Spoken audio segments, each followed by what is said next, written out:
અને આખા ગુજરાતની ઈચ્છા છે કે બનાસની બેન જ્ઞાનીબેન જીતવી જોઈએ। તો આપણા આમ તો સંસ્કૃતિ પ્રમાણે કોઈ મહેમાન આવ્યા હોય તો એમનું પણ સ્વાગત કરવું જોઈએ અને આમ આદમી પાર્ટીમાંથી ક્રાંતિકારી નેતા જ્યારે આપણી વચ્ચે હોય અને હું ડીસા તાલુકાના પ્રમુખ અજમલજીને વિનંતી કરીશ કે એમનું સ્વાગત કરીશું, કારણ કે આપણે સ્વાગતમાં ભૂલી ગયા એમનું નામ।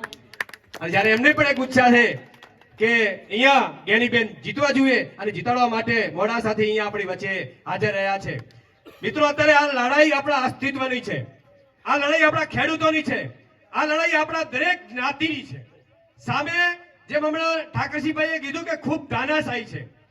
ડેરીની અંદર જઈએ તો ચેરમેન મંત્રી પહેલેથી હાથ જોડે ગયા, બાપજી ભલા થાજો ફોટા ના પડતા કે ડેરી બંધ થઈ જશે।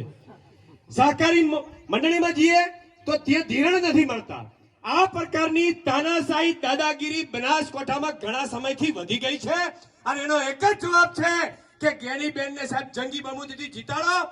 આ દાદાઓ બધાએ ખોવાઈ જશે। જ્ઞાનીબેન વારંવાર કહે છે કે આપણે ત્યાં તો બે દાદા છે, એક હનુમાન દાદા અને એક ગણપતિ દાદા, એના સિવાય કોઈ દાદા નથી। પરંતુ આ તાનાશાહીનો જવાબ આપવા માટે જ્ઞાનીબેને ફક્ત તમારા પાસે, જો આપણે જ્ઞાનીબેનને બેન માન્યા હોય તો મામેરા રૂપી તમારા પાસે એક મતની માગણી કરે છે। એક બાજુ પૈસાદાર થેલાઓ લઈને નીકળવાના છે અને એક બાજુ આપણા ખેડૂતની દીકરી જ્ઞાનીબેન આપણી સામે બેઠા છે।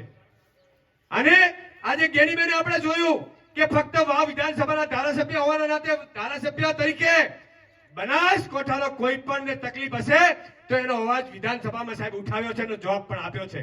અને આ તો લોકસભાની ચૂંટણી છે। બનાસકાંઠામાં આપણા જીવાદોરી સમાન એક સિવિલ હોસ્પિટલ હતી, એ પણ સાહેબ આ લોકોએ પડાવી લીધી। આજે દરેક જગ્યાએ ખૂબ તકલીફ પડી, સારી હોસ્પિટલ પણ બનાવી નથી શક્યા। વિકાસની મોટી મોટી વાતો કરે છે અને એનો જવાબ આપવા માટેનો આ સમય છે। વધારે વાત નહીં કરતા આપણી વચ્ચે આપણા બેન જ્ઞાનીબેન છે, તો જ્ઞાનીબેનને વિનંતી કરીશ કે આ સભાને સંબોધન કરશે। જ્ઞાનીબેન।